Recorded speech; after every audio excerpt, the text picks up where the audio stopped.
Let's welcome in our guest. She is now a two-time CrossFit Games athlete, and she's the champion of the North America West Semifinal. Alex Gazan. Alex, how you doing today? Hi, I'm good. I'm tired, but I'm good. How are you guys? We're good. Let's just go back now to the semifinals.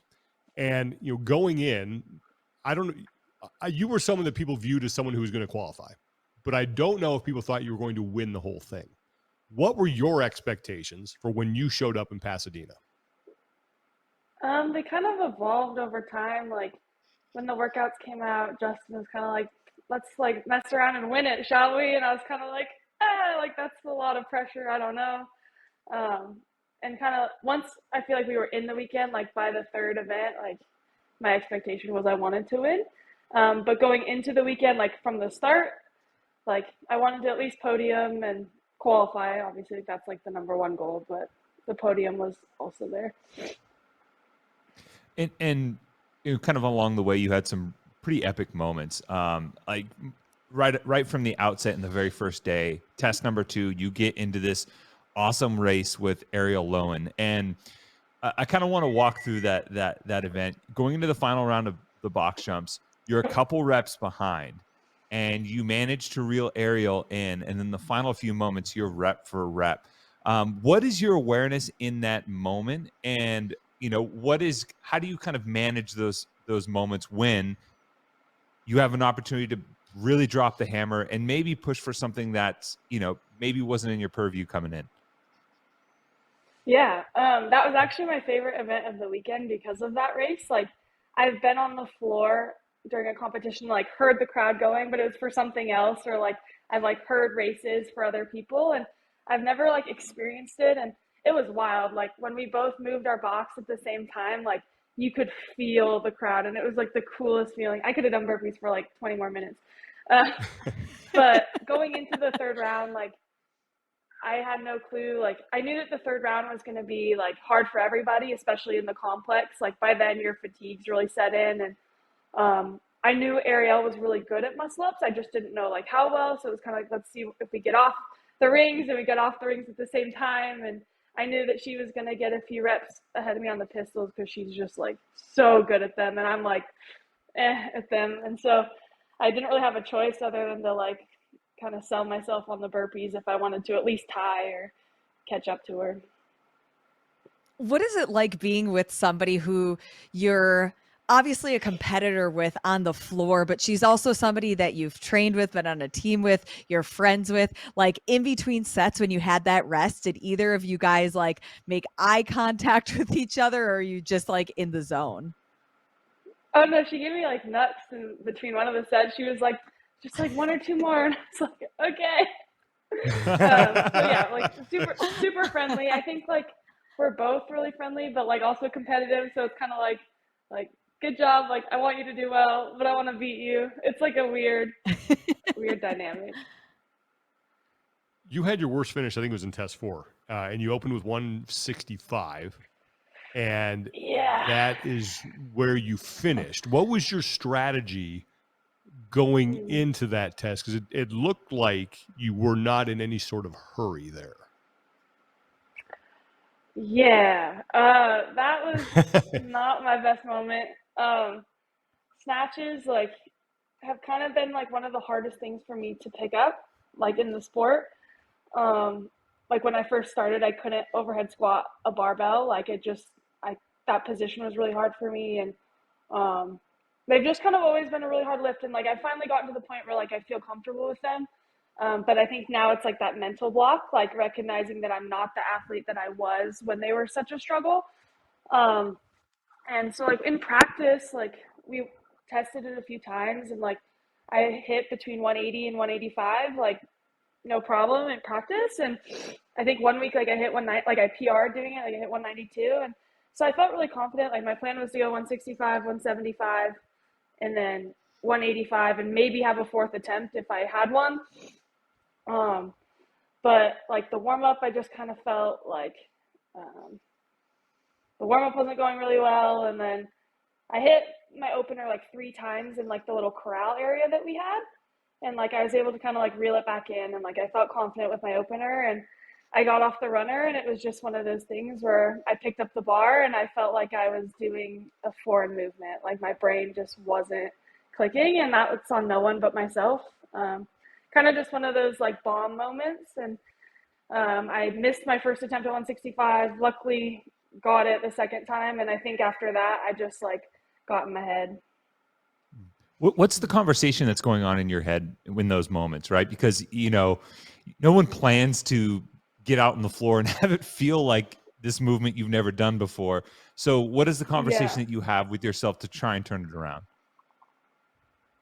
I probably should have done better. Like I should have maybe like really focused on a cue, or just like simplified my thoughts, like, oh, like just focus on this. But in my head, it was more like, fuck, you need to hit one of these or you're going to get a 0 and you're going to get dead last, which didn't help. It probably made me more flustered. And I almost feel like I don't remember everything because I was so panicked. Like it kind of feels like I blacked out after hitting the 165 and missing the rest. I kind of just like went into a frenzy mode.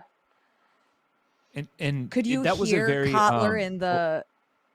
Sorry. No, I'm just curious if you could like hear your coach in the area. Kotler, we know that during events he's very verbal and kind of emotional when it comes to his athletes. Did you make eye contact with him, or could you hear any cues he was trying to give you?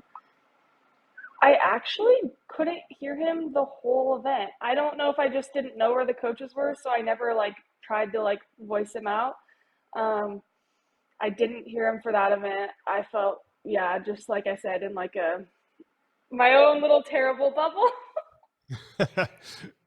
Yeah, I was going to say, well, you come off the floor in third place because it was the two-parter, and you went in first place overall. So a little bit of an up and down kind of day overall. What is that pep talk, you know, knowing how Justin is with his athletes, what does the pep talk look like from day 2 to day 3 to kind of get you set back right? Because you did come back in a big way. Oh boy. Well, we didn't think I was in third afterwards because there was no service in the warm-up area. So I like held myself together, like barely, like after that event. Like I was just like, oh shit. Like I was really disappointed in myself just because like it's one thing if you mess up and like that's just where your fitness is, like okay, like that's what I'm at, like whatever. But when you know that you're capable of more, like it hurts more. And so I was like really just like fighting back tears, like fighting back, breaking down. And I made it to the warm-up area. I find Justin and I just like lose it. Like I'm crying. And because he gets so fired up, he hadn't looked at the leaderboard yet. I hadn't looked at the leaderboard yet. He was all like, shit, like, I think you just gave up like all your points. Like, I think you might be in 8th or 9th. Like, we're going to have to fight for a game spot tomorrow. And I was like, oh my gosh. Like, I started like crying even more because I thought like the last thing I wanted to do was go into the last day, like having to stress, you know, like, oh, you have to place this to like qualify. And that's kind of where we thought I was at. He had thought that I did worse on the run than I did. Like he thought it was more like 20 to 30. And it was hard to tell, I guess, with the way the heats were. And so we had like a solid 10 minutes where we were both like irrationally freaking out. And then I left the warm-up area and I saw my husband and I see him, and like, of course, when you see like family or someone you love, like it's just easier to cry again. So I start crying and he's like, what's wrong with you? And I was like, I'm in like 8th or 9th. Like I just lost everything. And he was like, you're in 3rd. And I was like, oh, I am. And like, it kind of just like took all the like sadness away. And I went and found Justin. And at that point, I didn't know if like winning was still realistic, but I was like, oh, like I'm still like at least in a fight for the podium. But then Justin's like, no, we're still winning. Like, go get your head ready. Like, go to bed. And, like, it's going to happen. And so we both freaked out irrationally. And then we both kind of, like, had a good regrounding moment afterwards. So once the emotion goes away and then your rational brain takes back over and you realize, all right, I got another day of competition here. We're going to finish strong. What is going through your head when you show up for that final day, realizing that A, I'm still in a solid qualifying spot, and B, I can still win this thing? I was excited. I was really looking forward to Sunday all weekend. Saturday was like the day I was like least excited for. So I think like being able to have it behind me and no longer like stressing about the snatch event, I was actually really stressed about Linda too, just because of like the expectations around it. So like I felt like having that behind me made me really excited. I loved the 6th workout and I didn't mind the 7th one. So it was kind of like, okay, I get to have fun today, and that was nice. When it comes to semifinals as a whole, comparing kind of last year's experience to this year, we know that the format was a little different with the amount of athletes who qualify from both. But for you, what is your biggest contrast from semifinals last year to this year, both on and off the floor? Yeah, I mean, I guess the expectations were really different for me both years.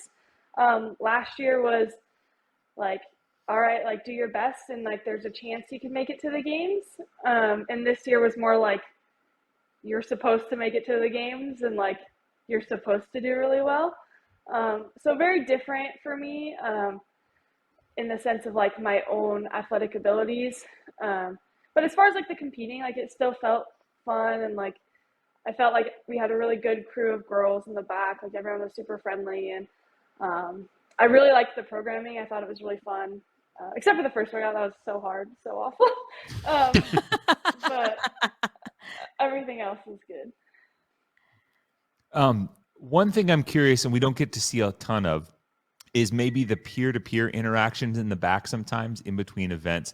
And I'm curious if you notice any difference between how other athletes treat you or behave around you now that you are a games athlete, comparing year 1 to year 2. Like, do they look at you different? Do they treat you different? Or is there a little bit different dynamic when you're, hey, here's this up and comer maybe trying to take my spot, versus I've made it to games, I'm one of the favorites now, I know I'm going to take a spot, and how you see yourself as well? That's an interesting question. I guess I've never really paid attention, like tried to read into it too much. Justin, like he would tell you the same thing. Like he wants me to work on being a killer is what he would tell you. And like he's like, you can be friendly all you want, but when it's competition time, like step on their throats. Like that's kind of his like MO, and I'm not good at that. Like I can't really separate like those emotions. Like it's for me, it's like all or nothing. So I don't know. I feel like I'm like a very like talkative, like I like to talk in the corral, like kind of keep your mind distracted. I like to talk in the warm up area. I know that for some athletes, like that's not their MO. Like they're very like blinders on focused. And I don't know. So I feel like I've always kind of had the same interactions with people because I always have been the same, regardless of like my growth in the sport. But I don't know. I'd be curious to know like their thoughts. Like maybe they do feel differently towards me. Maybe they don't. I don't really know. Now that you are done with semifinals and looking ahead to the CrossFit Games, when you get back to headquarters, I guess, Underdog's headquarters, and you and Justin are talking about what happened in Pasadena, what are your key takeaways from those 3 days in Southern California? Yeah. Like one of them, I'll use the burpee event with Ariel. Like I think we like a lot of things that we both knew were there, like inside, like me as an athlete, like got to come out, and like I feel like I got to like send it a little more on the floor, and like we got to take away the fact that like I do have those like next gears. I just don't always know how to unlock them in training. So it was really cool to like feel that on the floor. And like the 7th event, we had a really specific plan, and like to go out and execute it like exactly as we practiced, and like it just felt like a very good weekend of execution. And that was like a big takeaway, is like, okay, like trust in the plans, like trust in what we're doing because it's working. And obviously like taking away like stuff with the snatch, like I need to be working on that, like lift a lot more. And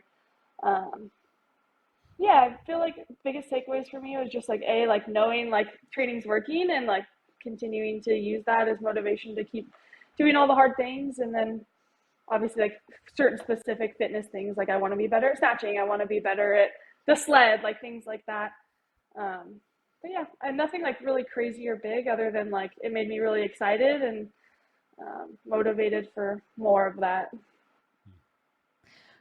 We've talked a little bit about your own athlete development and even just the mindset and expectations from the first year at semifinals versus this. But over the past couple of years, I'm sure you've kind of seen a development within maybe Justin's coaching style with you, or just communication styles that like didn't work once, so you both needed to adjust? What do you think is the biggest adjustment from like your coach that you've seen over maybe even just like the last season, now that you are a returning games athlete?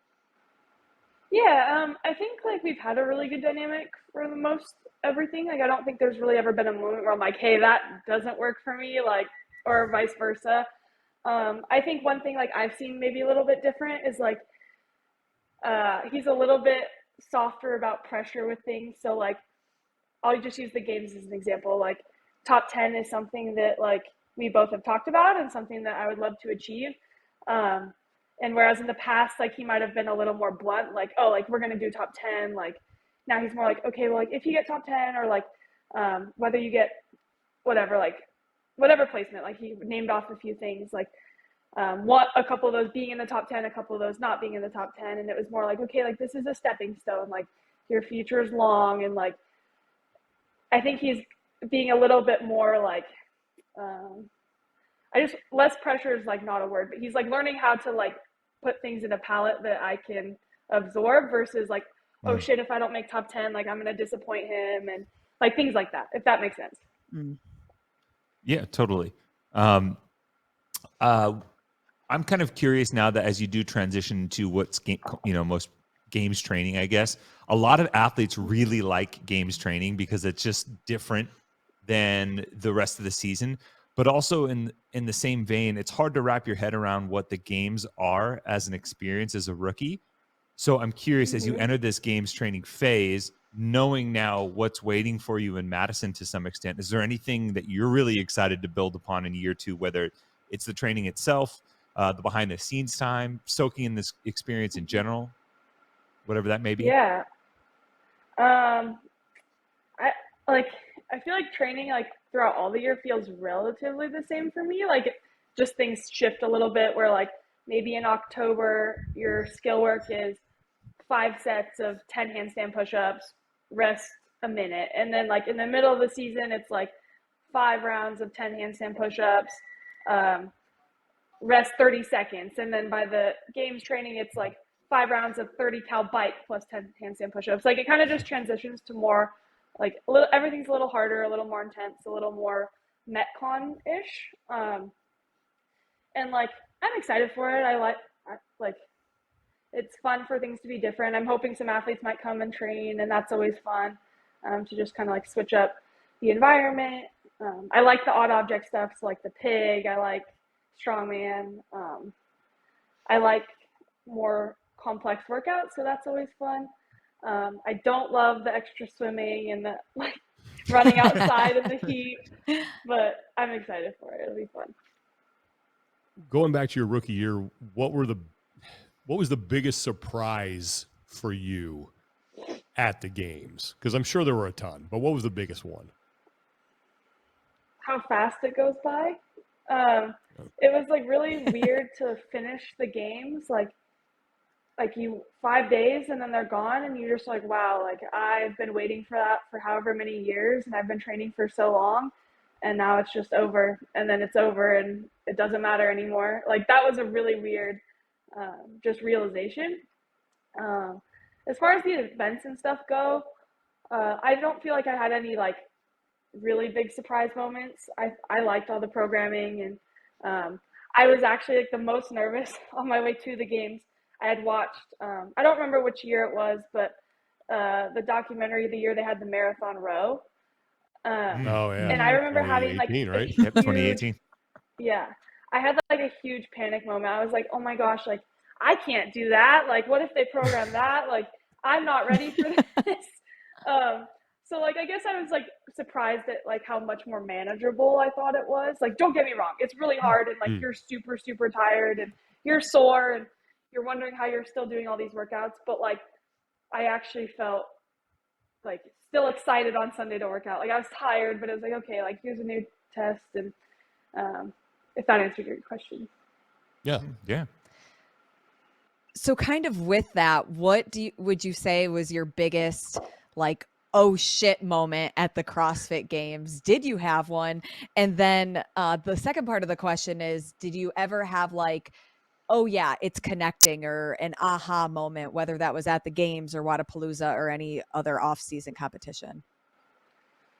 Yeah, first question, oh shit moments. The skill medley, I was actually really, really excited for it. I love pegboards, like I love legless pegboards, like all that stuff. I like the high skill, and I was so excited that I like went up the pegboard, came down to the bottom, and like on the last peg, I just like fell out. Did it again, came down, fell out. So I got like 2 no reps in a row. So I didn't make it to like the second and third rounds. And I mean, at that point, I was kind of like, okay, I'm here to soak up the experience, to learn, like whatever. But I was like, oh shit, like I was really hoping to like do that one. And then the Capitol, I was like, that bamboozled me more than any other workout. I felt so good off the pig flips and off the run. Like I was just like, all right, like we're going great. And in the warm up, like I picked up the cans and I did a few carries and I carried the sandbag of it. And I was like, oh, perfect. Like those feel light. Like I'm in it. And I just remember like picking up the jerry cans and I started walking, and right away it was like nothing like the warm up. Like they were like hitting my legs. Like I just felt like super sloppy and I couldn't see the line, and I was like, this is forever. Like I don't even know when I get to put these down. Finally put them down. I'm like, oh, we're running again. Like where are the bags? And like we run downhill, and I just remember like running downhill. I was like, oh no, that means we're carrying these uphill. And I get to like the first spot where we pick up the bag, and I see the line, like where you transition from however you want to a bear hug, and you can see the line. And usually when you see a line, you're like, okay, like just get there. Like that's all you have to do. And I remember picking up the bag and telling myself, like, you can do this. Like, you can just walk with the bag. Like, just start walking. And I made it like 5 steps, and my body just like crumbled. And I fell apart and was like, I just had never felt so kind of confused. I was like, I went from being totally fine to not fine in like the matter of minutes. And by the time I got to the stairs, it was just like, I knew there was no time cap, and you're just sitting there staring at the bag. And that was definitely an oh shit moment of like, this is real. I am hurting and there's no way out. But those are like more the oh shit bad moments. And then there's like some oh shit like fun moments. Like the handstand push-up event was really fun for me. Like obviously doing well is always fun, but like when you're not sure where you're going to stack up and you have a couple events where you like do well, it was exciting. And kind of circling back to the relationship aspect, because we've heard it from some rookies and some up and comers when they make it through, that they start to pick up things from some of the other top athletes, or at least try to emulate them in some way, shape, or form as they're starting to grow into the sport. I'm curious if there was anything that you have tried to emulate in that year since your first time at the games, or anything that you've picked up from some athletes in particular that, you know, you hope to replicate for yourself. Yeah, this is like a little bit skewed from, I guess, athletes at the games, but like Carrie's really helped me a lot with stuff like that. Like before the game, she was like, gave me a few tips, like, hey, like things are going to be really inconvenient. Like you're going to have to go to a briefing at like 5 a.m. for no reason, or you're going to have to do this, or they're going to corral you for an extra hour to get stuff sized. And she kind of just was like, don't waste any energy being upset. Like, do what you got to do. And like, if you can save yourself 10% of energy, like you're going to be better off than all the girls that are like, ugh, like I'm tired. And that was a really big piece of advice for me. And like, cause there was moments where you're like waking up to go to this briefing and you're like, man, like this sucks. But you just didn't let yourself like give it more than 5 seconds. And that was really helpful. One of my old like coaches / training partners, Karen, she's a master's athlete. And she told me, like, bring food everywhere. And she got me this little backpack, and she's like, fill it with snacks and take it with you everywhere, before an event, after an event. And that was really, really helpful. I didn't realize how much we were going to be, like, sequestered and isolated from our stuff and people. And so that's always, like, that's something I'm going to definitely remember. And as far as training goes and, like, taking things from other athletes, I guess there hasn't been anything super profound. I feel like I've been really lucky to have really good role models in my home gym as it is. So I haven't really felt like I've gotten anything super abundant from outside influence. But of course, there's always opportunities to learn from other people. I just haven't really had them. If we were putting together a scouting report on you going into the games, as far as, hey, this is why Alex Gazan can finish inside the top 10, what would that scouting report be? What are the strengths? What are the needs improvements? What are the sort of intangibles? That's a really good question. I like it. I feel like a lot of the things that I really like and that I would consider my strengths weren't in semifinals. And not to say that like it's a guarantee that what's not in semifinals will be in the games, or there's no guarantee with the programming, but I feel like a lot of the potential things like heavy cleans or heavy power cleans or clean and jerks, like those are probably my really strong lifting movements. I love heavy yokes. Like I like things that are generally harder for more people are the things that I love.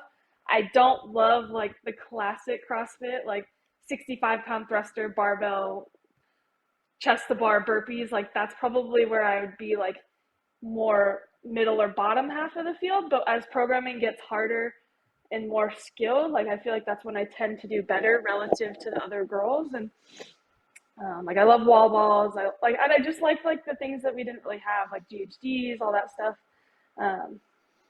So that's my answer to you is there's a lot of things I'm excited for that we haven't got to test yet. What are the intangibles, things that I cannot measure as far as your performance on, in a workout or in training, just, between the ears type stuff? I'm starting to understand my gears more, and that like gives me more confidence going into the games. Like, I feel a lot more confident, like hurting more for longer. Yeah, that's kind of all I got for you. Like I feel more confident than I used to. When we look at the growth of the sport of CrossFit, we're kind of in this transitional period where we're watching athletes grow up with the sport. Like CrossFit is their sport from a young child up until now. And you just 21 years old still. I think we can kind of put you in that category where you are still growing up with the sport. What would you say are some of like the personal growths that you've seen as a professional athlete, kind of in the middle of it right now? And what have been some of the challenges that you've seen along the way? Yeah. I'll preface that with saying like I feel like I had a really healthy introduction and like start of competing into the sport. Like I started when I was 16 and like I was really obsessed. Like I thought it was so fun, but I was still playing sports. Like I still played lacrosse and I didn't do like double days unless like I really wanted to like do accessory work after class or I mostly was doing class. I started doing like open gym. I don't exactly remember when, but a little later after I started. And I didn't follow a program. I didn't have like a specific coach. So there was really no pressure. Like I took rest days when I wanted to. Like I would go hang out with my friends if I wanted to. It wasn't until, honestly, until I moved to Vegas, which was 2020. That's when I first started following like a consistent program. Like before that, I just cherry picked and just did what I wanted. And that worked out really well for me for a while. But yeah, I don't know. I feel like my dedication to the sport has like grown slowly over time. So it's been a really like manageable approach. And I feel like now I'm all in and like there are those sacrifices of not doing things or not staying up late, not eating this or whatever. And I'm okay with that now because I feel like like it's all on me and I'm choosing to be in that spot right now. And of course there's like more pressure, right? Like people are like, you're on the ranking lists and that you're like, people think you're going to do this or that you're going to do that, whether it's good or bad. And you either want to prove them right or prove them wrong. And I think just like learning from seeing other people have bad mental experiences with all that pressure, like it's teaching me to not really take it so seriously. Like I'm going to do what I'm going to do at the games, right? And like, there's nothing I can change once it's over. And whether I make my goals or I don't, like, I have to be able to shake that off and move on. This And kind of conversation with is really that, fun. I mean, the Sorry, three, go ahead, Lauren. yeah, no, just because like the three of us, with other people in the space, we do have, you know, rankings or predictions, and we talk about athlete performances after semifinals or the games and all of that kind of stuff. How does that play a part into like where you as an athlete might consume some of it, but also you have to draw a line where you tune it out for kind of your own headspace? Yeah, I wish I could say I was above it and I didn't listen to it, but I'm a sucker and I hear all of it. And my husband is like the biggest CrossFit nerd right now, and I won't even know a podcast came out, and he'll be like, forward to minute 10:36, and they say this about you, or he'll be like, because he's gone working, so he'll like call me randomly, and he'll be like, I was listening to this, Brian Fred said this, like he'll tell me who said what, and I'm like, oh, like fuck that. Like just keep like I hadn't listened to you guys just did like kind of a recap, I think, of semifinals, and I hadn't listened to it yet. And Justin comes in, and it was with Brian Friend, and he was like, just so you know, we have stuff to prove Brian wrong with. And I was like, okay. And he's like, just listen to it for motivation. I was like, okay. So I got texted him, and I was like, before I even listened to it, like the whole training day, I was like, fuck Brian, like I'm gonna prove him wrong. I didn't even know what he said. Like I had no clue. Poor guy. Like he could have said like I got like fifth, and I would have been like, oh, like what did he say? Just because I had like the connotation from Justin that it wasn't like, I don't know. So like I wish I could say I don't listen to it, but I do, and I think I'm like lighthearted about it. So like it might sting a little bit, but it doesn't like go deep. So I have fun with it. Like if people are rooting for me, like it's like, okay, yeah, like I want to like prove them right. And if they're not, like it's whatever. Like you just gotta move on. Well, I'm glad you still come on the show and do these interviews with us. Yeah, then. right. I want to ask you more. Funny. Oh, go ahead, Alex. Oh, go ahead.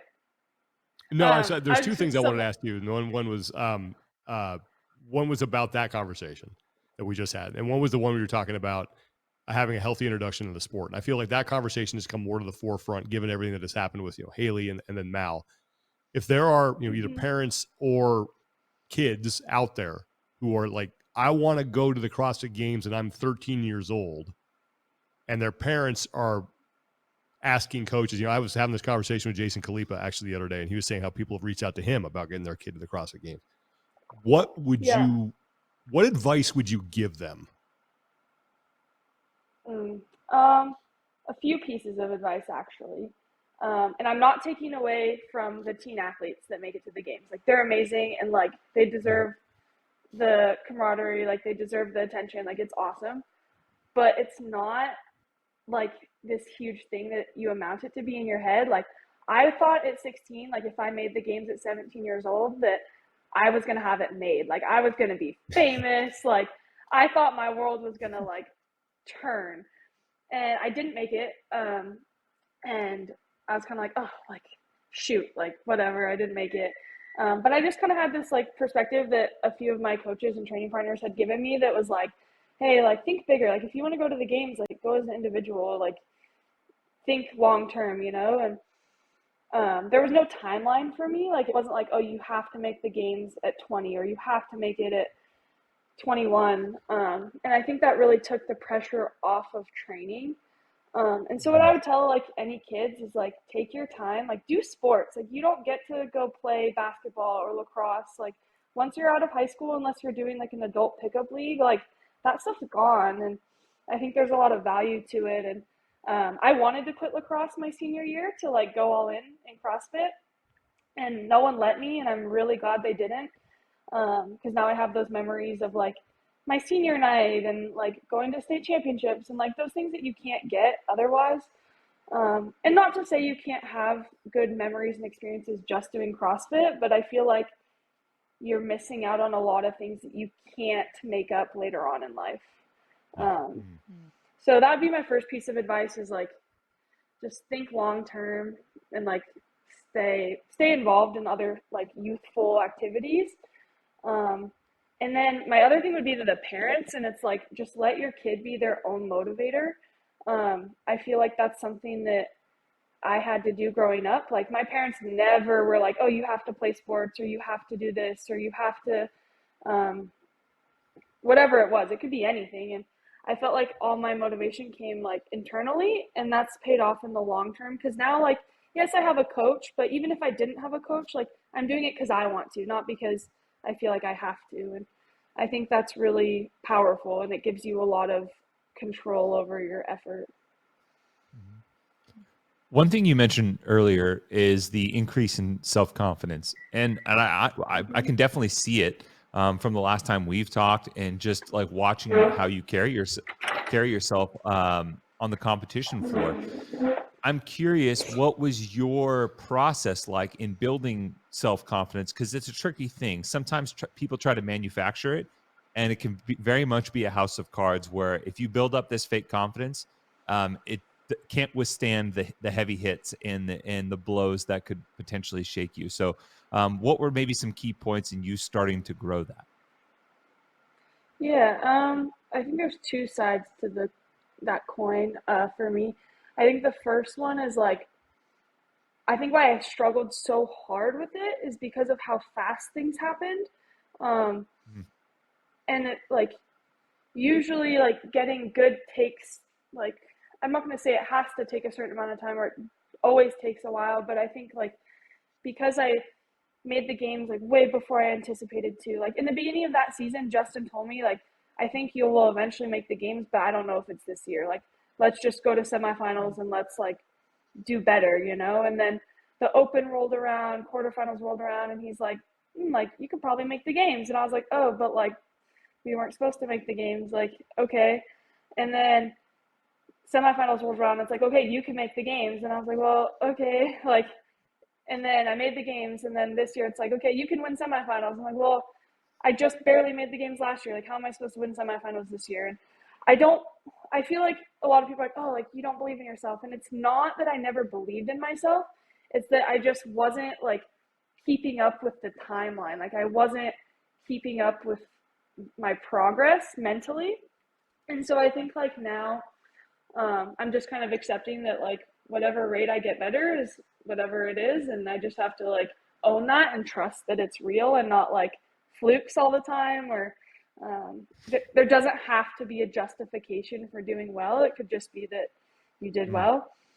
So that's one side. And then the other thing is just like being really grounded outside of the sport has really helped me with confidence. Cause like during semifinals, like when I wanted to win, and I would have been like kind of bummed if I didn't, but also like I still go home to Jake. I go home to my dog. Like I go home to my gym.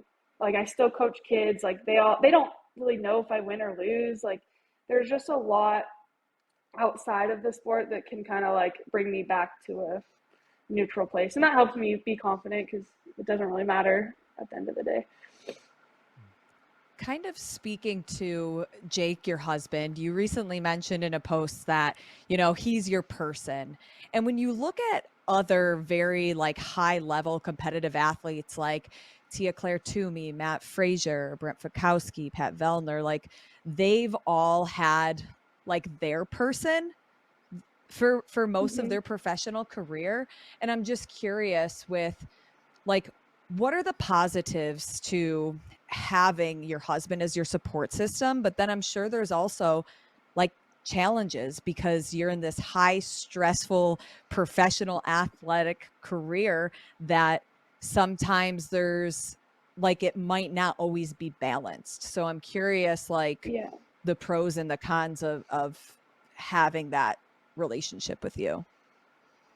Yeah. Jake's such a, like, he's such an angel. Like, I feel like maybe when I first started competing and there wasn't like, I don't want to say a seriousness to it, but there was no like skin in the game. There was no, oh, like you're going to be a games athlete, you're going to be successful. Like it kind of just seemed more like a hobby. And I think then was maybe more points of contention. Like if I was really tired from training, it was more like, let's just go do something, or like there was less lenience for like the sacrifices that tend to come later on.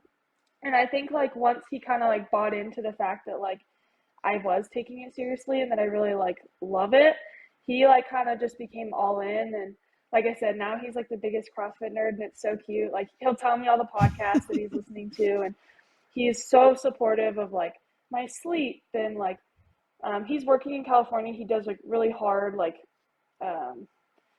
I call it like glorified landscaping, but it's really hard. Like they're outside with weed eaters, like on these hills all day. And like, he's definitely really tired, but he'll still like come see me instead of making me fly and see him. And he's like really, really grown in like supporting me just like simply. Like, I feel like in the past he'd get super fired up and like, oh, like you got to do this, like run faster or whatever. And now he's like good job. Like you did so well. And that's been really good for me that he's grown in that area. But seriously, he's still supportive. He like made an ice bath in our garage. Like he's just like super excited about it. And yeah, it's been really awesome. Alex, I wanted to revisit again the thing you said about, you know, paying attention to stuff people say. You know, poor Brian Friend who, you know, does his job, and then and it's again like, I think that the difference between what he does and I think what we do is that we always try to keep it performance, not personal. So, you know, no one ever calls anybody out as being like a bad person or something like that. I hope you know I don't take it personal. Like I actually really like Brian. We like hung out after semis and had dinner and like I like all of you guys. I'm gonna feel my feelings. Right. And that's exactly what I'm saying. Right. Because it's like I'd feel the same way. But there are times when, you know, with the world we live in now with social media, and for example, you post a video of you benching 270, which was incredible. But stuff like that opens it up for people to say, oh, she's on steroids, or oh, she's cheating, or oh, this. And then it tends to then go into the personal realm. And as someone who, you know, you say like you pay attention to all that stuff, how do you deal with that aspect of it? Sorry, maybe I should remember. I don't pay attention to that. That stuff doesn't bother me. Like that, like that's a robot on Instagram that I won't ever meet or know. But when I know your face, I know your voice, like that is more like, I know that. The steroid thing, it was really funny. I feel like Justin and Ashley got way fired up, like more than I did. And it was so funny. I just kind of like sat back and like watched my Instagram turn into like a UFC fight on there. Like, it was hilarious. Oh man. Well, good on you. Because, you know, I think people can say that they don't pay attention. They don't let it bother them, but it does. And that's, you know, I mean, how have you developed that thick skin? I mean, I guess it just depends what it's about, right? Like if someone commented and was like, oh, you're ugly. Like I'm a girl and I'm going to be sad about that. But like steroid, I don't know, like steroid stuff. I think like I've been naive and like seen a girl on Instagram, like maybe a couple years ago and been like, oh, there's no way. Like she's got to be on something. Or I've felt those feelings. And I think like looking at it from a perspective of they're just not educated or they just don't understand that it's possible. They've never been around someone that can do something so extraordinary that there has to be something else that makes it possible. And I think just giving them that grace of like, they just don't know what they're talking about really helps. It's kind of like a compliment. Like they think you can't do something because it's so different, you know? And it is what it is. Like, I think CrossFit, like, because it's private drug testing, it's not public, like, there's just so many things that set it up to be scrutinized as far as drugs are concerned. So I get it. Like, I get the skepticism. Like, I would love to see people's drug tests, like, publicized. I think that's fair. There's just really no reason to keep it a secret. And I think that adds skepticism to people. Which isn't fair because I think that most people in the sport are putting in the work. So I don't know, you kind of just have to brush it off and people are going to say what they're going to say. And yeah. Well, I know when I get accused of if I ever get accused of doing steroids, I'm like, hey, someone just accused me of doing steroids. Hey, that's awesome. You're so yoked. Yes. This isn't really a question, but I will say, Alex, when you're talking about your relationship with your husband, Jake, he was kind of my canary in the coal mine, if you will, as like we're calling the semifinal, the West semifinal. and you can feel the energy start to build as we get towards that final heat.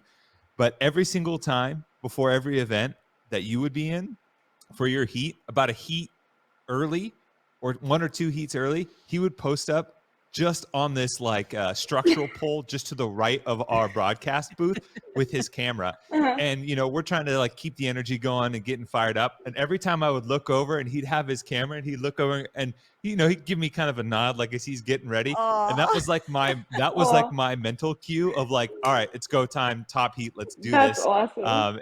And I know we don't talk about that much, but you know, there are definitely ways that like from us as professionals, we tap into what's going on around us. And if for some reason at the West this past year, like your husband posting up with his camera was like my mental cue to like, all right, let's dial it up a little bit. That's awesome. Yeah, he was so cute. He was like there for all of them, and it was fun. He was so excited.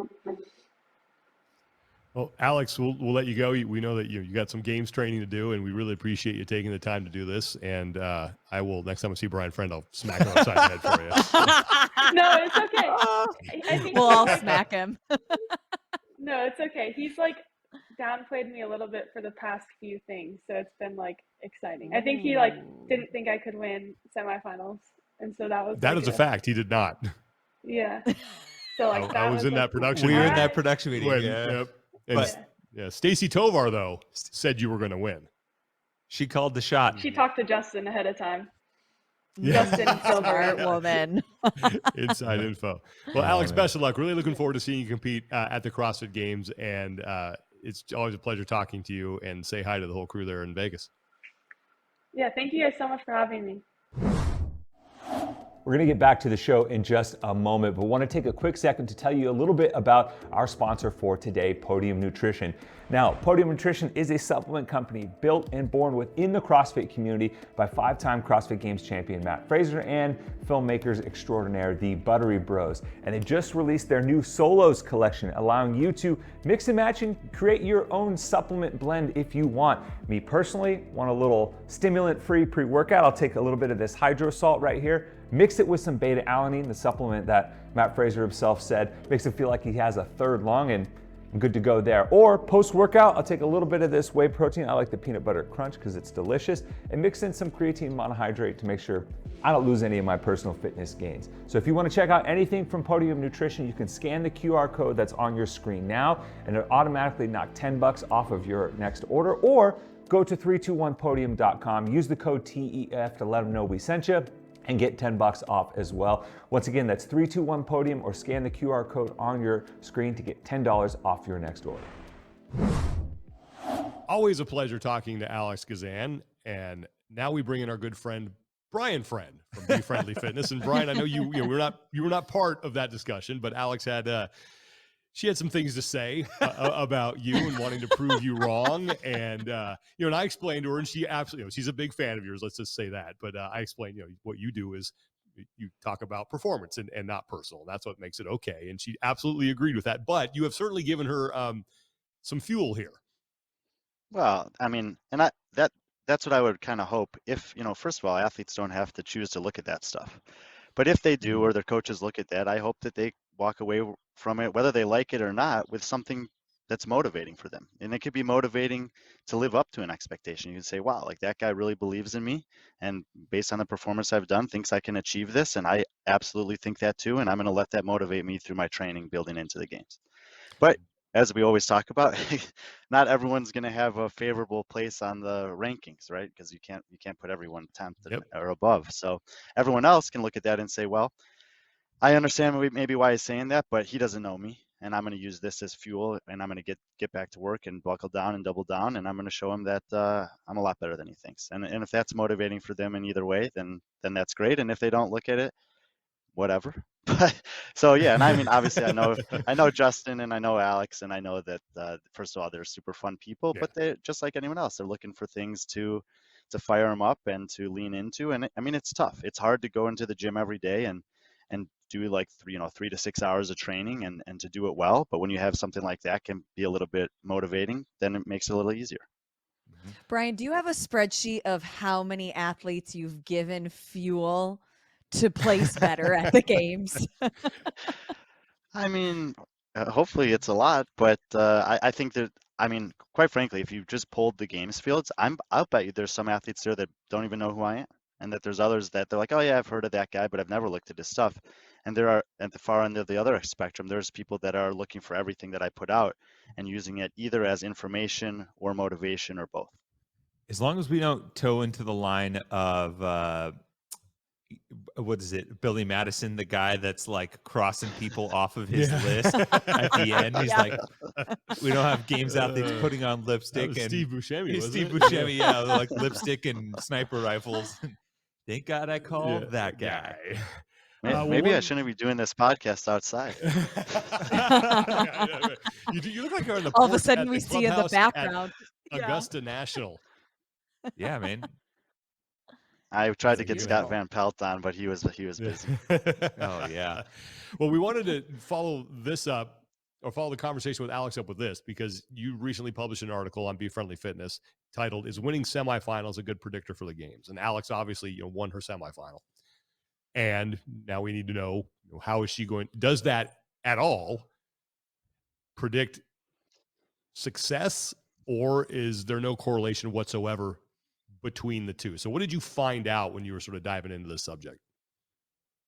Well, first of all, it's pretty cool because our conversation specifically about Alex Gazan and Emma Carey last week, when we were kind of evaluating the women's field that we now have who are slated to take the games test, was what kind of prompted me to follow through on that article. I'd actually already pulled that information, and I wasn't sure if I was going to do anything with it because semifinals is kind of a small entity in terms of a sample size so far. This is only year 3, and the winners this year haven't had a chance to do anything at the games yet. If we go back to its first year, which was 2021, half of the competitions took place online. We know that online competitions can't, by their nature, test all of the things that a live competition can in terms of being forced to be ready at a specific time, how you deal with not being in your own environment, the recovery between workouts and overnight, and all the other variables. So I knew that there'd be some slant in that regard. Additionally, last year there were 10 semifinals. This year there are 7. And so in North America and Europe, we had twice as many winners as we would have this year. And then lastly is, as a new version of the season unfolds, athletes may not necessarily know how much to invest in every part of the season. So in some cases, we saw athletes 2 years ago that put forth great quarterfinal appearances, and then the following year didn't, because they realized it didn't really matter. Like, they were good enough that they could just kind of work their way through those workouts, get to semifinals, and that's where they had to be at their best.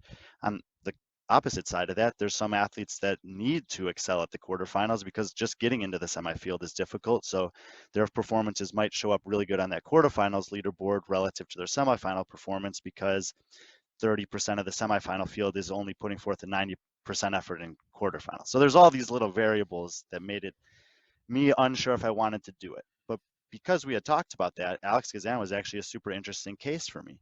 She finished mid-20s at the games in her rookie season, and we were projecting that there was a chance that she could jump up as many as 10 to 15 spots, or maybe even more, by the time the games rolled around. And I wanted to see if there was any precedent on that, just based on the fact that she won a semifinal. Mm-hmm. And So, I like that you kind of delineated between some of the format changes, because in the article you start with 2021, and that's effectively how the article starts to flow, because obviously there are major differences between 2021 and 2022, and now again in 2023, but you did add a little wrinkle for this year based off of what we saw from North America and Europe. Mm-hmm.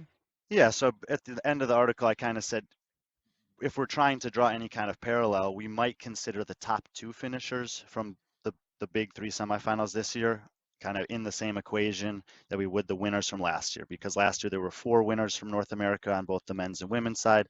This year there could only be 2. So if we just took the top 2, so in this case, if we're talking about the men, instead of just counting Adler from North America East, we'd also count Hopper, who was second, and we'd also count Fikowski in addition to Vellner, who was second in the West.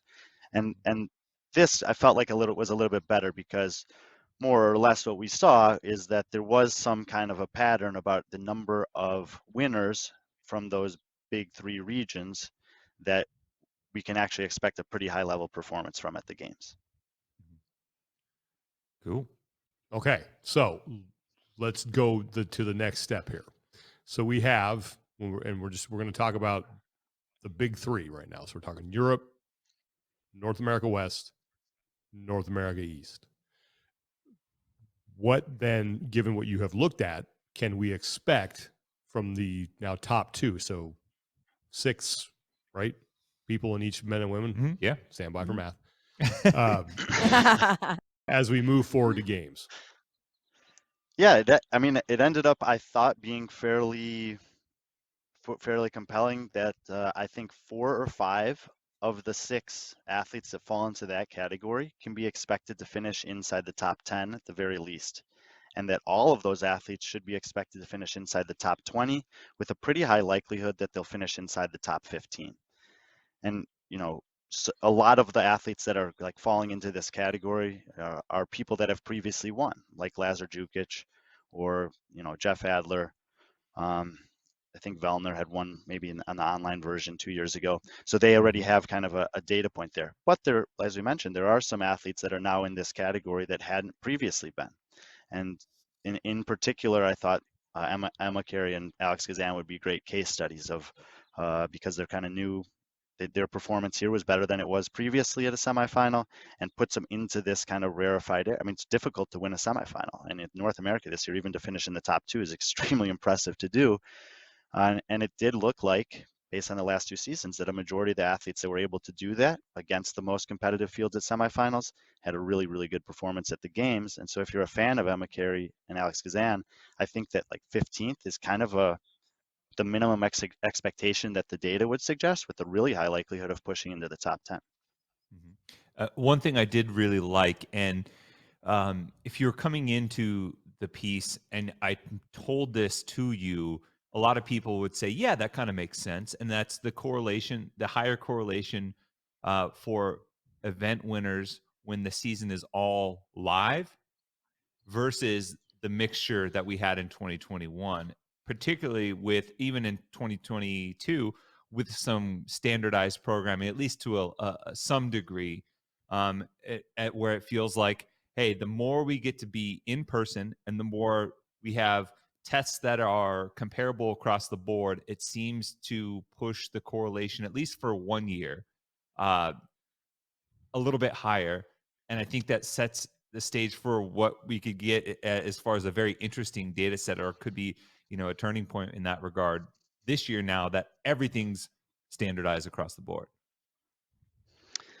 Absolutely. And it's, you know, it was kind of, I don't think I actually wrote this in the article, but looking back on it, there was one person that kind of was a little bit of an outlier in this regard. And it was, surprise, it was Brent Fikowski. Yeah. Which is, you know, he's kind of been an outlier in some ways throughout his career. But the online version of this quarterfinals or semifinals 2 years ago, like that was risky for him. Like I wasn't sure, I think most of us weren't sure if he'd make it through that, because you know, just the nature of his skill set seems to play so much better at a live competition. And I think he got the last spot in out of the Atlas Games Online that year. But then he turned it around into a great performance at the games in 2021.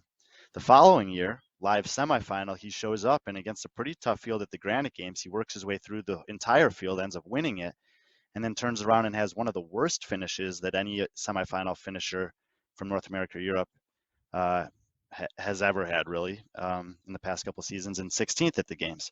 And so now this year he comes back, he finishes second in the semifinal, which I think is, you know, kind of within what we would expect for him. Probably second or third is what most people projected at that semi. And we'll see how he does at the games. I have a feeling it's going to be a lot better, but you know, time will tell. Mm-hmm. So even though we have these tests that everybody had the same set of tests this year for semifinals, and while it was all live competition, at what point of the conversation do you then add in the amount of tests at semifinals compared to the games when it comes to like predicting if semifinals is a good predictor for performance at the games? Yeah, and I think you know, actually, you know, one of the things that semifinals kind of showed this year was a lot of the games qualifiers kind of were getting better as the weekend went on and had really good performances on the last day of competition. And that could be twofold. It could just be what the nature of those tests were, but it also could be their ability to kind of withstand, you know, the duration of doing several highly competitive events on back-to-back days, and then just still having the stamina to do it at the highest level on the last day. Either way, if you're winning one of these things through a semifinal, especially this year with the 60-person field, like, I don't think it's an accident. And I think that the most in those cases, especially, you saw those athletes really elevate towards the end. And in the case that they wouldn't, it would be maybe something like a Lazar Jukic, who had such a big buffer going into the final that he didn't necessarily need to lay it down on an event that had a really kind of small margin in terms of time, because it was one of the shorter time domain tests. But sorry, someone's talking to me from inside. Anyway, but yes, obviously there is also that factor, and there's still the factor of cuts at the games that we never really know about. And so for certain athletes, they might not get to even test themselves against that variable that is the games, of what's going to happen on the final day when you've taken a beating already through 3 days of competition. I think that overall, if you're an athlete that's looking at this, you can be looking at it and saying, okay, the athletes that do well at semifinals are likely to do well at the games. If I'm one of those, that bodes well for me, and I can ride that confidence into my training. If I'm not one of those, then I kind of have a good idea of the athletes out there that are kind of at the top or expected to be at the top this year, and those are the ones that I need to kind of close the gap on if I want to have a realistic chance of making it into that top 10. And I think, especially because they all did the same workouts this year, a good example for this would be someone like Karen Freyova. Her performances on all of the tests against the entire games field are, I think, 22nd and better on 6 of the tests, top 6 on 3 of the tests, but she has a 34th on test 6. So if she wants to show up and do well at the games relative to maybe her own expectations, there's an opportunity. She could go back and look, what was it on test 6 that prevented me from doing as well relative to my competitors as everything else? And that's maybe where I can focus in and see if there's an opportunity to make up some ground. One thing that, in going through the article, that kind of jumped out to me, because as we mentioned before, Alex was kind of one of the proponents of ultimately putting this article out there, and much like you motivated her pre semifinals, she has provided some motivation post semifinals. And if her and her team, I'm sure her husband Jake is listening to this, that I would hang my hat on, particularly from 2022, is the number of athletes that notched their first win at this semifinals / regional stage that went on to either match or set a new career best as an individual at the games.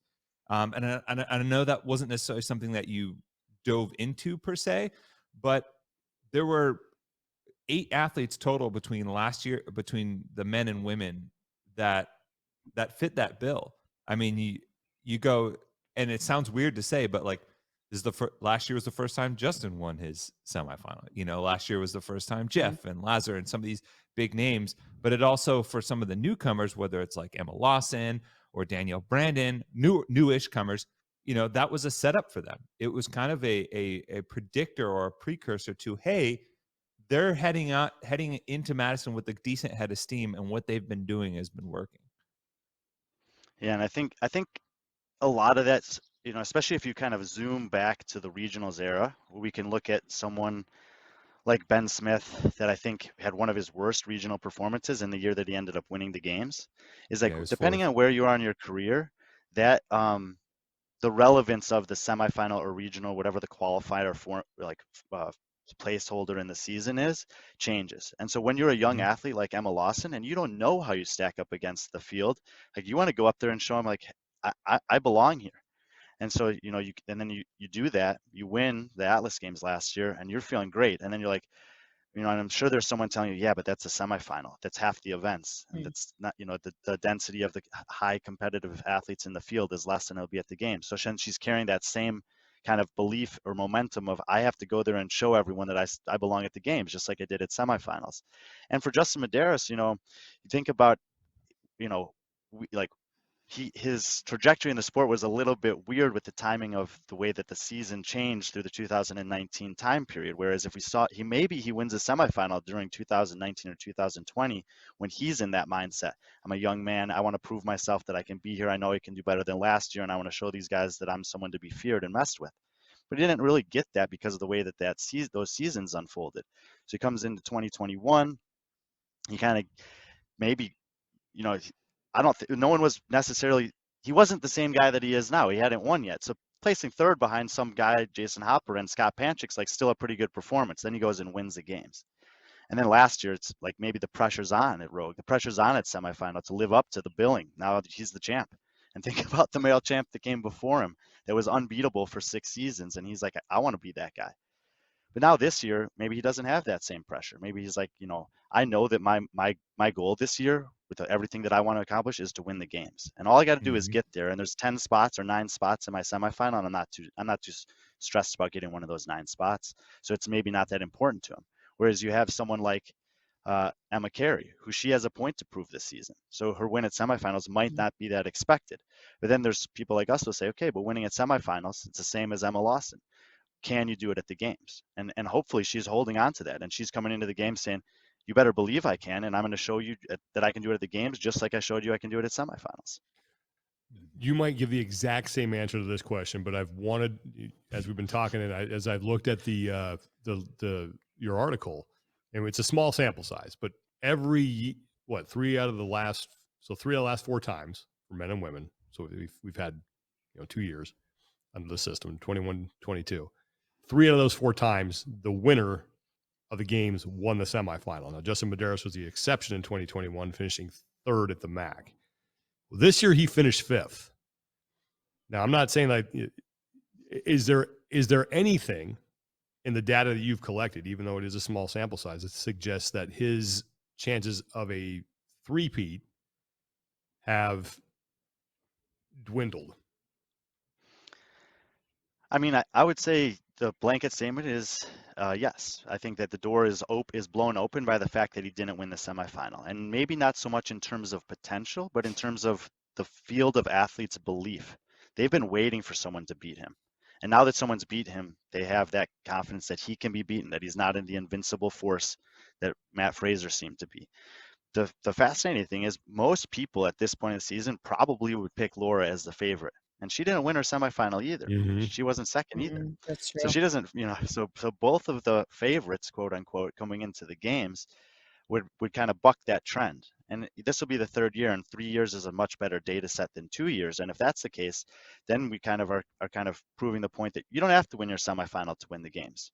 But if they don't win, and one of the people that did win semifinals this year beats them, if Gabby wins, for example, or if Emma Carey wins, and if Vellner wins or whatever, then we're looking and we're saying, okay, well maybe there is something to this being the champion of a semifinal. Mm-hmm. What's the lowest? So is it Ben Smith? And again, almost apples. It is more or less apples to oranges. But the lowest anyone has finished at the qualifying stage, be it regionals or semifinals, and then won the games, is Ben Smith, right? I believe so. But I also want to say, and I got to effort this because this is just off the top of my head. But I want to say that Graham Holmberg was either 4th or 5th at his regional in 2010 when he won. But other than one of the variables there is we have, you can be a lower spot at your semifinal and get into the games this year than you've ever been able to be before. Yep. Mm-hmm. Yeah. True. It's let me find it. I'm working on it. No, because it's funny because the 2010 the regional names were all wonky. And the reason I bring it up is because, at some point, as you get a bigger sample size, there's probably going to be a correlation. There's always that, well, the lowest anyone's ever finished at semifinals and won is this. And right now it's under the system, it's 3rd. Yes. Right? So it's a similar point in that Graham was the last qualifier out of the Central East that year in 3rd. And he was only 1 point ahead of Joe Weigel. So, but I would say modern era. Yeah. I said open era. Is open what era. I would say. There you go. I like that. But yeah, it'd be Ben. He was 1 year too soon. Yep. and another thing to consider now that since we do have a small sample size, is that you said 3 of the 4 champions, right? Well, 2 of those were Tia. 2 of those were a person that essentially, just like Matt, been unbeatable at her range. So dominant. Yeah, definitely pushes it in a certain direction. So if we remove that, all right, are we back to a normal set of variants, I guess? But Yeah, I think, I think the other, the other part of the article that that people can maybe take something away from is, we're just talking about those three competitive regions right now, or North America and Europe over this sample size, and for everyone else, there's just some variability, and some of the variability is that not all of the athletes who won those semifinals were able to compete at the games for a variety of different reasons, which just decreases the sample size even more. But outside of that, what we've still continued to see from the rest of the world is that, and some people might not realize this, I think I draw attention to it in the article, is Ricky Garard didn't win his semifinal last year. Jay Crouch won that. And if Ricky, and but it was by like 5 points or less, maybe 2 points. So if Ricky wins that, then it bodes it bodes better for those other continents that have less, either less people competing in them or less spots available to the games. And we do have the example of Roman, who's obviously done very well, and we have the example of Guy, who's done very well. But in general, the athletes that are winning those semifinals still aren't pushing into that upper echelon, or more often than not, they aren't. But that doesn't mean that they can't. And I'm especially curious to see how Ellie Turner does this year, because in the absence of Tia and Cara, she's gone from a third and a third at semifinal to a first.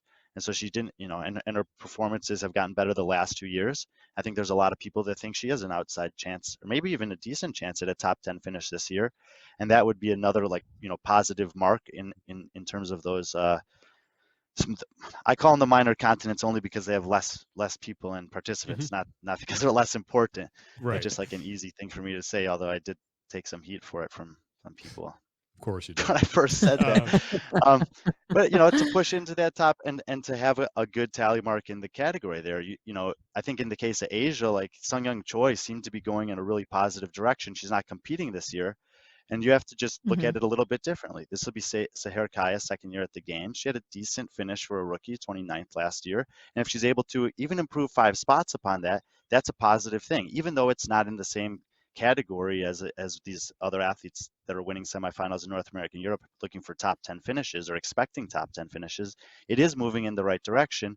You now have a repeat champion in Victoria Campos coming back to do that, and you have who's the other one? And you have Jason Smith returning to the competitive field of play, and we've seen him at the games before. So there are some chances for some of the winners of those semifinals to do something notable for their respective competitive regions, and I'm hopeful that some of them can do it. Here's a question, and this is the last one I have regarding this, but as you went through this and then you looked at everything, did it change at all your prognostication for any athlete out there, either in a good or a bad way?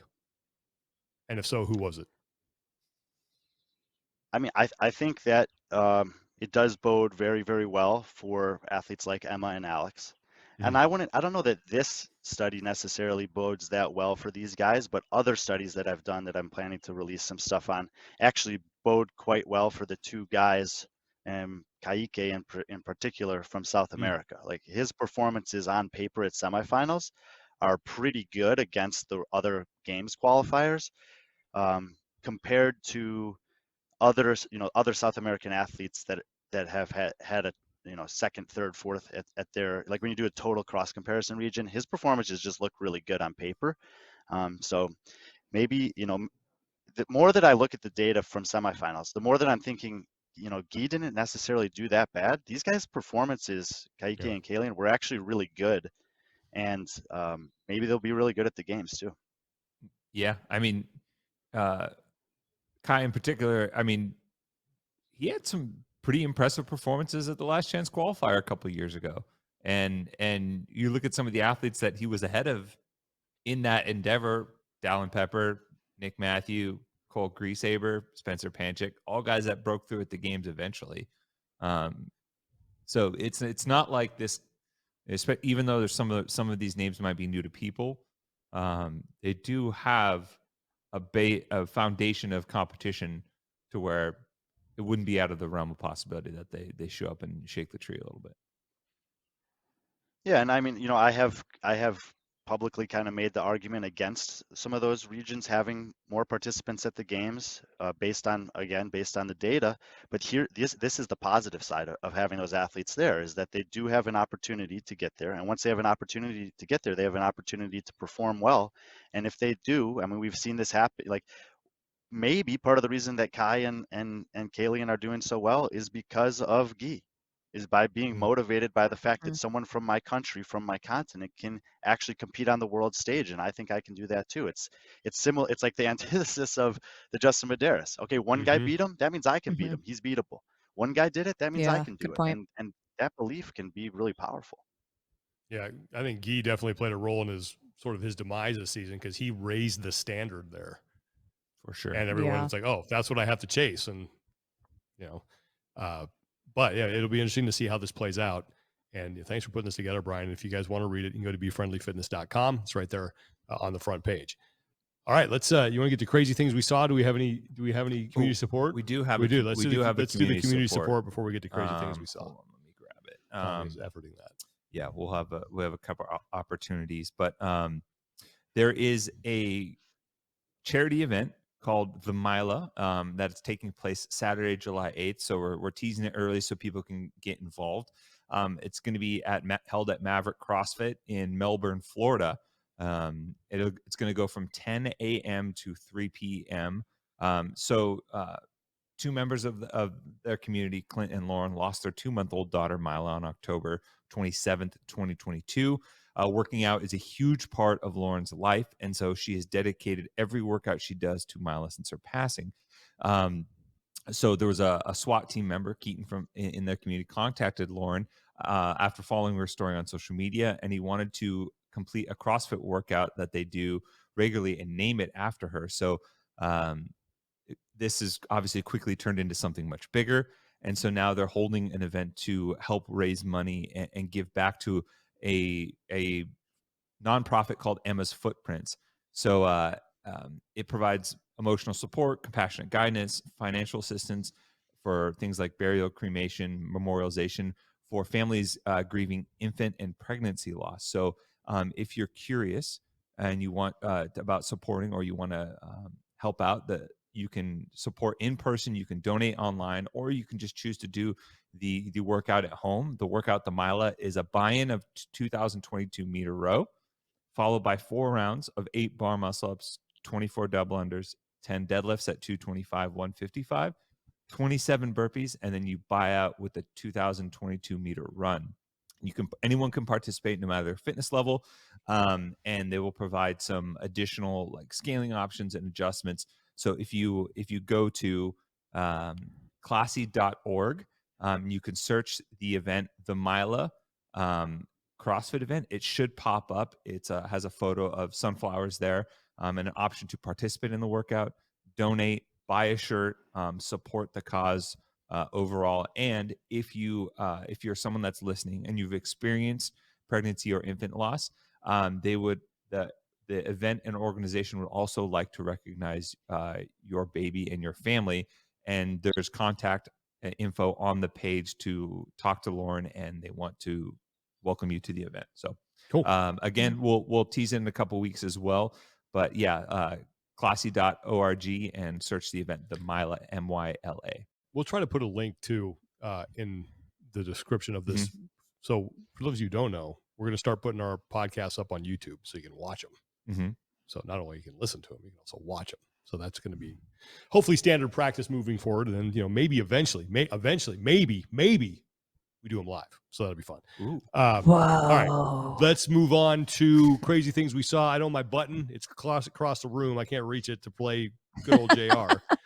But who wants to start with crazy things we saw? Mine occurred in my backyard, so it doesn't exist on social media anywhere. Lead us off, Sean. So yesterday, we get a lot of deer just scurrying, like showing up on my property every now and then, like just walking across. And my dogs will bark at them, and then if they're outside, they kind of try to chase them, and then the deer run off. Right? It's just standard procedure. So yesterday, my smaller dog, the middle child, Scout, is outside.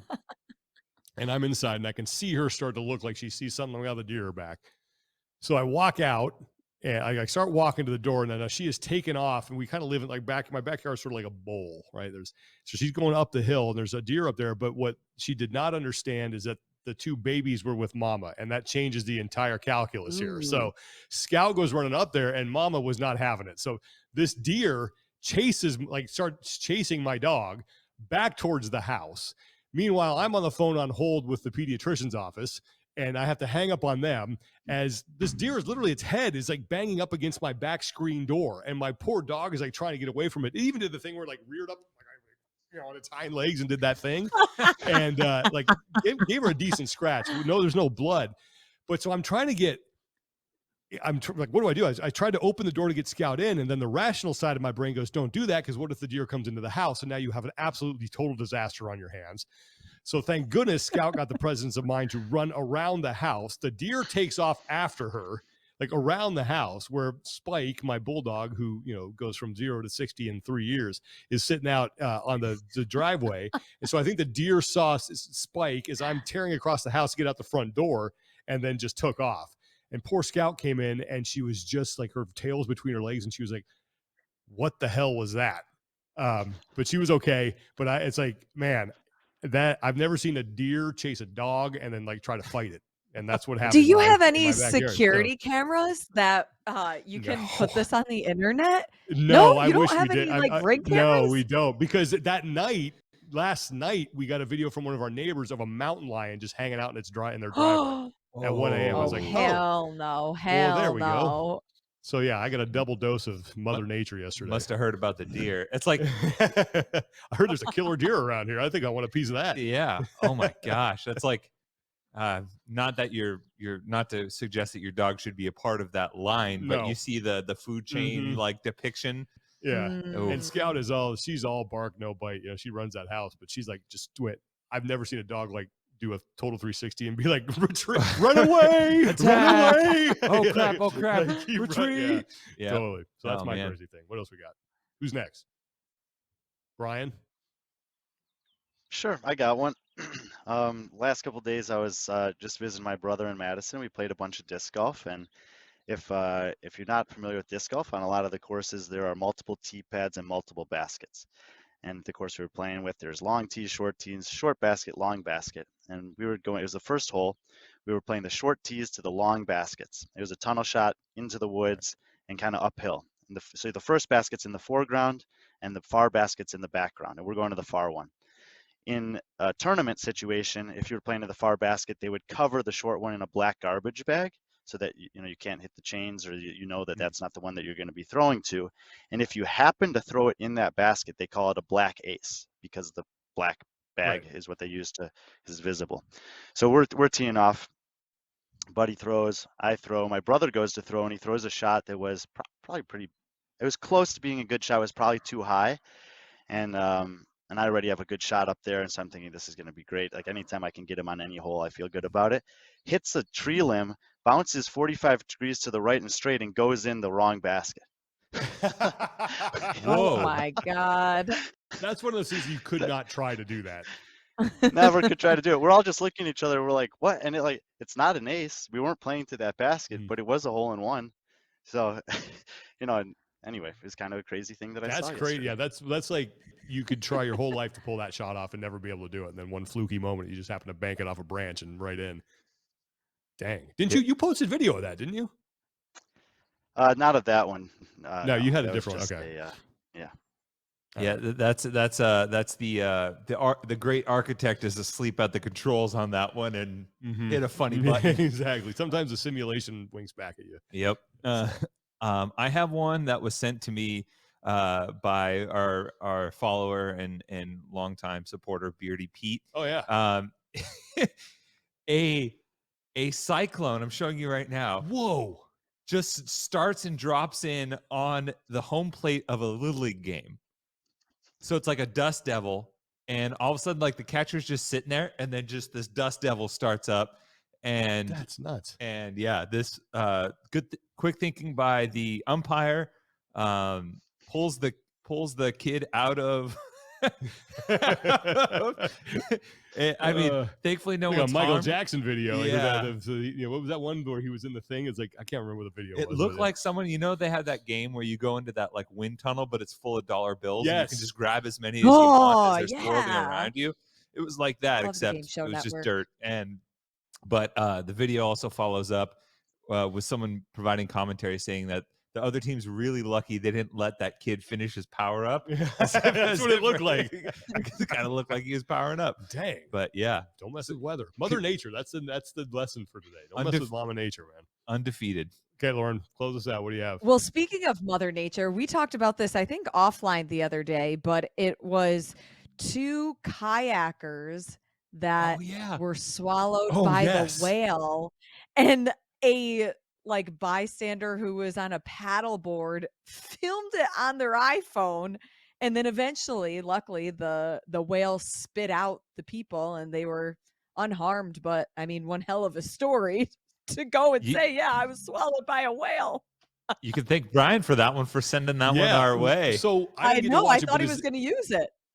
When they were spit out, was it like a comically funny spit out where it's like, R2 out of the Dagobah monster?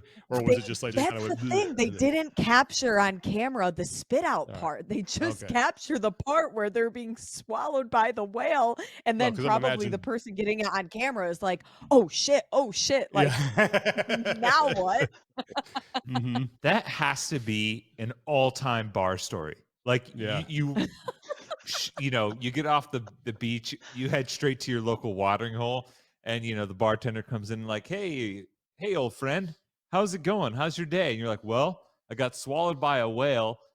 And you're like, well, actually I have proof, because everyone's going to be like, no way. Like, no way you got swallowed by a whale. Swallowed by a whale. Were you reading like Noah, or were you reading was it Jonah in that biblical story? Like, no, it's like, oh, Tom's on the It mushrooms. happened. All right. Well, trees, and that was a good Mother Nature episode of, it was. Of crazy things we saw. All right. Well, that'll do it for today. We have some good stuff in the hopper. Still have some good interviews coming up. We have Yellow Hosta is going to be coming on. We're scheduling him. Justin Berg, we are efforting that, trying to get him finalized. He should be coming on here in the next couple of days. So we'll be talking a lot about semifinals and games and everything CrossFit with him. Who else? There's one I'm missing that we have, I think. We got a bunch we're efforting. So yeah, we have a bunch that we're prepping right now. Yeah. But basically a bunch of big names. Kind of checking in with everybody as best as possible. Talk to some teams too. Yep. And as Brian teased, he'll have some good articles coming out on BeFriendlyFitness.com, so be sure to check that out. Big thanks to Alex Gazan for joining us today. That was a lot of fun. Brian, thanks for stopping by and breaking down that article on is winning semifinals a good predictor for the games. For everybody here, for Brian, Lauren, Tommy, I'm Sean. Take care of each other, be better, and we will talk to everyone next time.